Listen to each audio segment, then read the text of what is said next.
Is Hype Ballo a scapegoat? Yesterday we saw the results of the court session where DJ Joe Mfalme and his co-accused were presented in court, and the DPP recommended that DJ Joe Mfalme is to be a state witness in this case.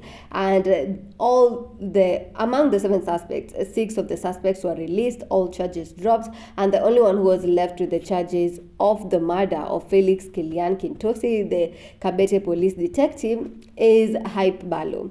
Now, Hype Ballo, according to the reports that the court gave, is the bouncer. But I've seen a couple of people, those who claim they knew him well, they are saying that he's not a bouncer, that he was a hype man. Now, before we go there, let's first look at the information that we had before the court session that took place yesterday.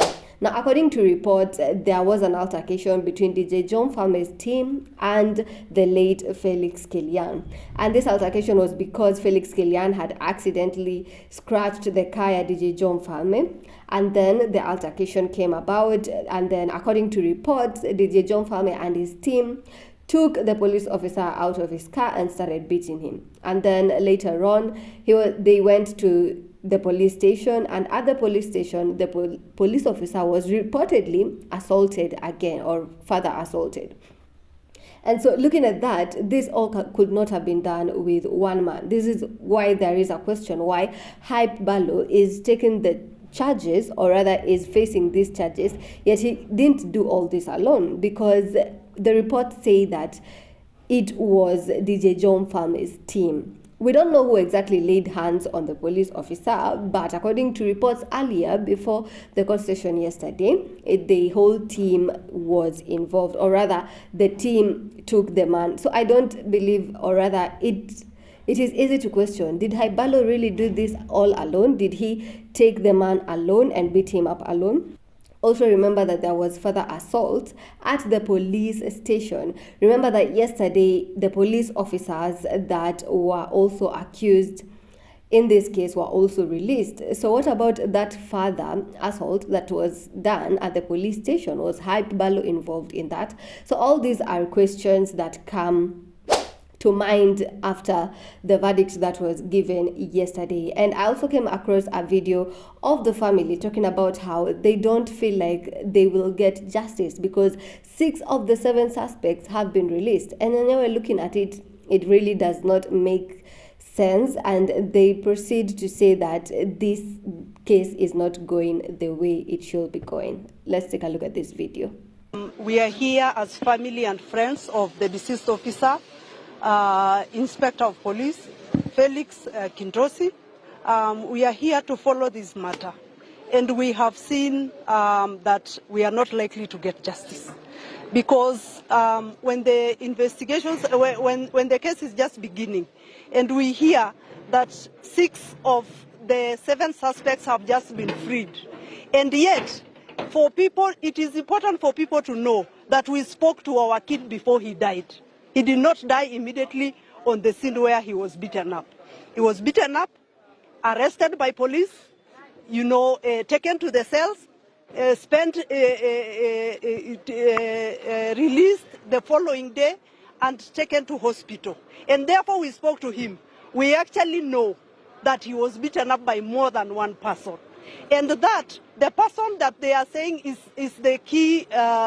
And the family is not alone in saying this. We also have other netizens saying this. For example, Esther Kazungu yesterday had something to say about the case. She said that she had been following it up privately, but now she was publicly pissed. She said, so you get arrested with your hype person, then all of a sudden, somewhere along the way, they become your bouncer, and now you are a state witness.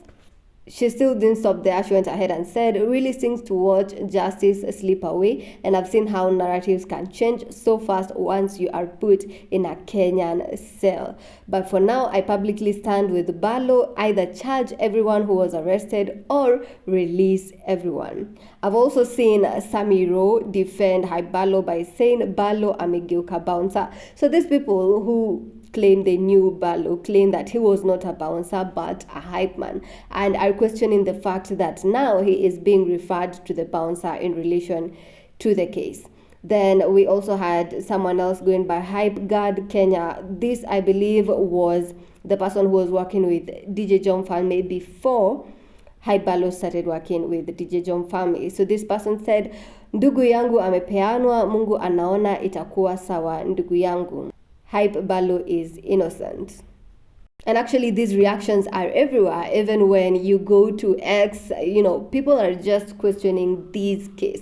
However, I believe there's still a lot we as the public do not know.